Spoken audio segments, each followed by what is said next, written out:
YCP ప్రభుత్వంలో ఎమ్మెల్యేగా ఉన్నవాళ్ళు ఎంతటి అధికార దుర్వినియోగానికి పాల్పడ్డారో చెప్పేటువంటి ఉదాహరణ ఇది. మీ ముందుకు ఒక చేపల చెరువు ఉదంతాన్ని తీసుకురాబోతూ ఉన్నాము. శెట్టిపల్లె వారి చేపల చెరువు బాగోతాన్ని సుమన్ టీవీ వెలుగులోకి తీసుకురాబోతుంది. ప్రస్తుతం మనం ఆ చేపల చెరువు దగ్గరే ఉన్నాం.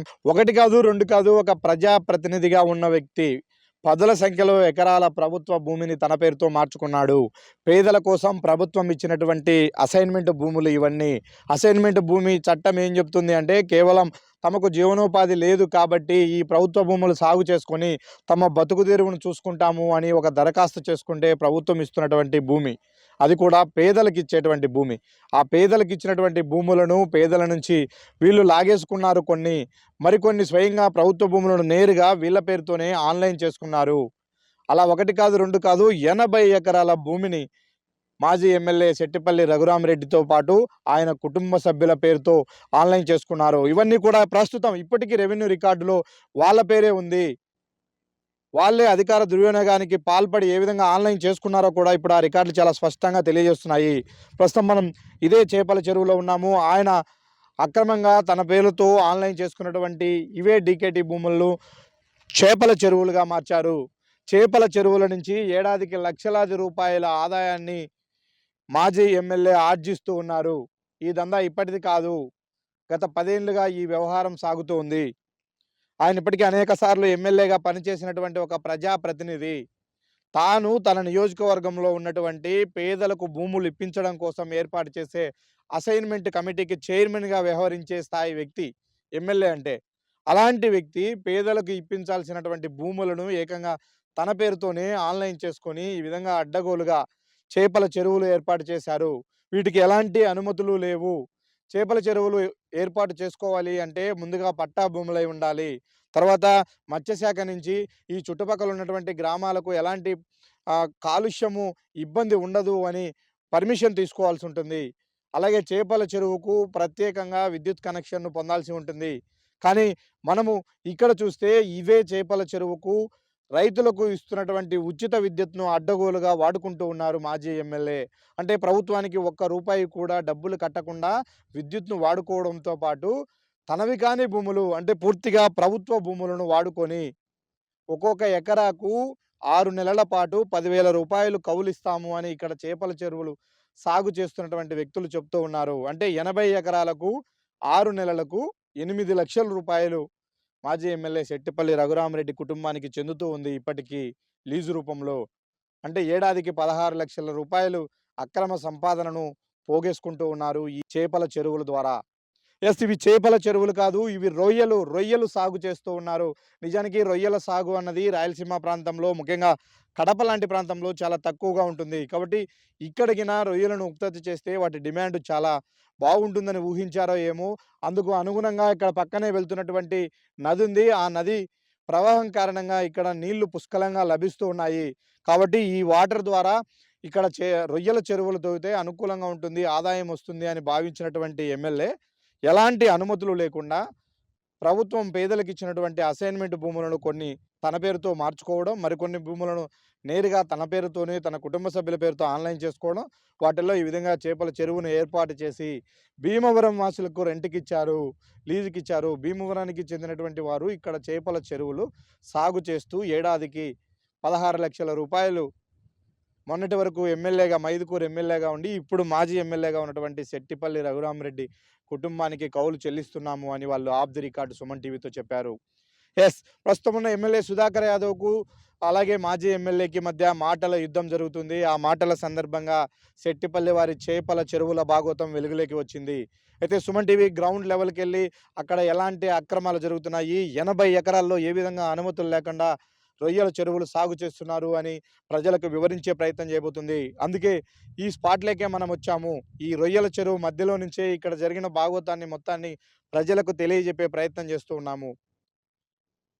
ఒక ప్రజాప్రతినిధిగా ఉన్నటువంటి వ్యక్తి ఏ విధంగా అధికార దుర్వినియోగానికి పాల్పడ్డాడో, తనకున్నటువంటి రాజకీయ అండదండలతో తాను సంపాదన మార్గంగా ఈ రొయ్యల చెరువును, ఇక్కడున్నటువంటి ప్రభుత్వ భూములను మార్చుకున్నారో చెప్పేటువంటి భాగోతం ఇది. ఇది కేవలం ఆరోపణలే కాదు, సాక్షాత్తు ఎవిడెన్సెస్ ఉన్నాయి, పబ్లిక్ డొమైన్లో ఉన్నాయి.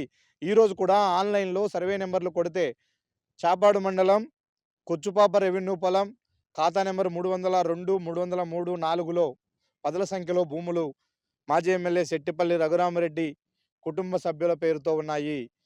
రీసర్వే కూడా జరిగింది. జగన్మోహన్ రెడ్డి ఒక అద్భుత ఆశయంతో రీసర్వేని తీసుకొచ్చారు.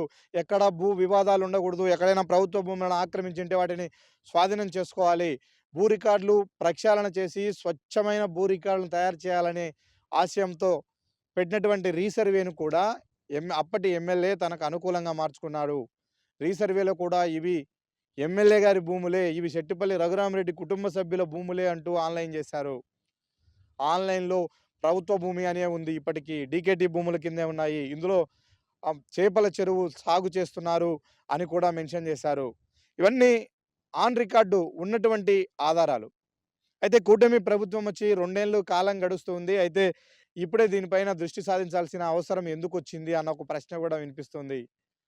అయితే ఈ మధ్య కాలంలో ఇక్కడ ఉన్నటువంటి ఎమ్మెల్యే పుట్ట సుధాకర్ యాదవ్ పైన కొన్ని తీవ్రమైన ఆరోపణలు చేశారు మాజీ ఎమ్మెల్యే రఘురామరెడ్డి. ఆ నేపథ్యంలో గడిచిన 5 ఏళ్లుగా రఘురామరెడ్డి చేసినటువంటి భూ ఆక్రమణలు, వివిధ రకాల అక్రమాలను వెలుగులోకి తీసుకొచ్చే ప్రయత్నంలో సుధాకర్ యాదవ్ ఈ చేపల చెరువులను గుర్తించారు. నిజానికి కొత్తగా గుర్తించిందేమి కాదు. ఇది చాలా కాలంగా ఇక్కడ సాగులో ఉంది. రఘురామరెడ్డి ఈ విధంగా చేశాడని ఈ చుట్టుపక్కల గ్రామాలందరికీ తెలుసు. ఇక్కడ ఉన్నటువంటి స్థానిక నాయకులకు తెలుసు. ఇవి ఎమ్మెల్యేకి సంబంధించినటువంటి రొయ్యల చెరువులే అని నియోజకవర్గంలో ప్రతి ఒక్కరికి తెలుసు. కానీ ఇంతకాలం మన జోలికి రాలేదు కాబట్టి మనం ఆయన జోలికి వెళ్ళాల్సిన అవసరం లేదు అన్నట్లు సరిపెట్టుకున్నటువంటి రాజకీయ నాయకులు వాళ్ళకు మధ్య మాట పెరిగింది. అందులో భాగంగానే ఇలాంటి అవినీతి బాగోతాలు ఒక్కొక్కటి వెలుగులోకి వస్తూ ఉన్నాయి. ఈ విధంగా మనం చూడొచ్చు. కనుచూపు మేరలో ఎక్కడ చూసినా కూడా ఈ రొయ్యల చెరువులే కనిపిస్తున్నాయి. ఇది కడప జిల్లాలోని వెనుకబడినటువంటి ప్రాంతమైన మైదుకూరుకు సంబంధించిన ప్రాంతమేనా? లేకపోతే ఇది కోనసీమ గోదావరి జిల్లాలలో గోదావరి ఒడ్డున సాగు చేస్తున్నటువంటి చేపల చెరువుల అనే విధంగా తలపించే విధంగా ఉంది. కోనసీమను తలపించే విధంగా ఇక్కడ రొయ్యల చెరువులను సాగు చేస్తున్నారు ఎమ్మెల్యే. మళ్ళీ ఈ సాగులో అనుభవం ఉన్నటువంటి అదే గోదావరి జిల్లాలకు చెందిన వారికే లీజుకిచ్చి లక్షలాది రూపాయలను పొందుతూ ఉన్నాడు. ఇప్పుడు దీనిపైన కలెక్టర్‌కు ఎమ్మెల్యే ఇచ్చినటువంటి ఫిర్యాదుతో అధికార యంత్రాంగం కదిలింది. కొద్దిసేపటి క్రితమే స్థానిక ఎంఆర్ఓ కూడా వచ్చి మొత్తం విజిట్ చేశారు. వాళ్ళు ఇప్పుడు రెవెన్యూ రికార్డులన్నీ తవ్వి తీసే ప్రయత్నం చేస్తున్నారు. ఎన్ని ఎకరాల విస్తీర్ణంలో ఉంది అని ఒకవైపు సర్వే నిర్వహిస్తున్నారు. అలాగే విద్యుత్ కనెక్షన్‌లకు సంబంధించి ఇప్పటికే విద్యుత్ అధికారులు కూడా ఈ ఎవిడెన్సెస్ అన్నీ సేకరిస్తూ ఉన్నారు. ఎలా అనుమతులొచ్చాయి, ఎవరిచ్చారు, ఏంటి అనే దానిపైన. కాబట్టి ఒకవైపు విద్యుత్ శాఖ అధికారులు, మరోవైపు రెవెన్యూ శాఖ అధికారులు, ఇంకొక వైపు మత్స్యశాఖ అధికారులు. ఎందుకంటే ఇంత పెద్ద ఎత్తున జిల్లాలో రొయ్యల చెరువులు సాగవుతూ ఉంటే తమ నోటీస్‌లోనే లేదు, తమ శాఖ అనుమతులు పొందలేదు అని వాళ్ళు కూడా ఆశ్చర్యపోతున్న పరిస్థితి కనిపిస్తుంది. ఇప్పుడు అన్ని శాఖల అధికారులు మూకుమ్మడిగా వీటిపైన దృష్టి సాధించారు. కేవలం 2 రోజుల్లోనే పూర్తి స్థాయి నివేదిక ఇవ్వాలని కలెక్టర్ ఆదేశించిన నేపథ్యంలో అధికార యంత్రాంగం అంతా కూడా పరుగులు పెడుతూ ఇక్కడికొచ్చారు. ఫీల్డ్ విజిట్ చేశారు. మరో 2 రోజుల్లోనే దీనిపైన పూర్తి స్థాయిలో నివేదిక ఇవ్వబోతున్నారు. నివేదిక ఇచ్చిన తర్వాత వీటన్నిటిని కూడా డెమాలిష్ చేస్తారా? ప్రభుత్వం మళ్ళీ తిరిగి స్వాధీనం చేసుకుంటారా అన్నది చూడాలి. లేకపోతే అప్పటికి మాజీ ఎమ్మెల్యేకు మధ్య మాటల యుద్ధం సద్దుమణిగితే మళ్ళీ యథావిధిగా వదిలేస్తారా అన్న ఒక సందేహం కూడా ఇక్కడ కలుగుతూ ఉంది.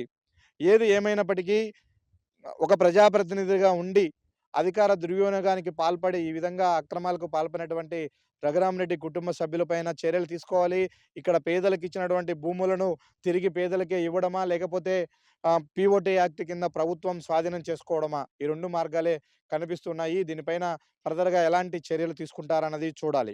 ఇక మరో ఆసక్తికరమైనటువంటి విషయం ఇదే చుట్టుపక్కల ఉన్నటువంటి గ్రామాలు అనంతపురం కావచ్చు, శ్రీరాములపేట కావచ్చు, మరో 2, 3 విలేజెస్ కూడా ఉన్నాయి. ఆ గ్రామాలకు చెందినటువంటి పేదల భూములు మధ్యలో ఉన్నాయి. ఈ భూముల మధ్యలో ఉన్నాయి. వాళ్ళు ఎమ్మెల్యేకు మేము ఇవ్వము అని మొండికేసేయడంతో అసలు వాళ్ళు నా భూమిలోకి ఎంటర్ అవ్వనీయకుండా ఇబ్బంది పెడుతున్న పరిస్థితులు కూడా, ఉదంతాలు కూడా వెలుగులోకి వస్తున్నాయి. కాకపోతే వాళ్ళు మీడియాతో మాట్లాడడానికి కూడా ఇప్పటికీ జంకుతున్న పరిస్థితి కనిపిస్తూ ఉంది. అంటే స్థానికంగా ఆయన అధికారాన్ని కోల్పోయినప్పటికీ ఇంకా ఎంతటి భయానక వాతావరణం ఇక్కడున్నటువంటి స్థానిక ప్రజానీకంలో ఉందో మనం అర్థం చేసుకోవచ్చు. అదే ఎమ్మెల్యేగా అధికార పార్టీలో ఆయన ఉన్నప్పుడు ఇక ఎవరు కూడా ఏ అధికారి కూడా ఈ రొయ్యల చెరువు పైన కన్నెత్తి చూసిన పాపాన పోలేదు. కన్నెత్తి చూసే సాహసం కూడా చేయలేదు. ఈ చుట్టుపక్కల గ్రామాలు కనీసం ఫిర్యాదు చేయడానికి కూడా భయపడినటువంటి పరిస్థితులున్నాయి గతంలో. ఏదైతే మీ ఇప్పుడు ఒక అధికార యంత్రాంగంలో కదలికొచ్చింది. ఒక భారీ భూ అవినీతిని వెలుగులోకి తీసుకొచ్చే ప్రయత్నం చేస్తున్నారు. ఇది ఎంతవరకు దీనిపైన చర్యలు తీసుకుంటారు అన్నది భవిష్యత్తులో చూడాలి.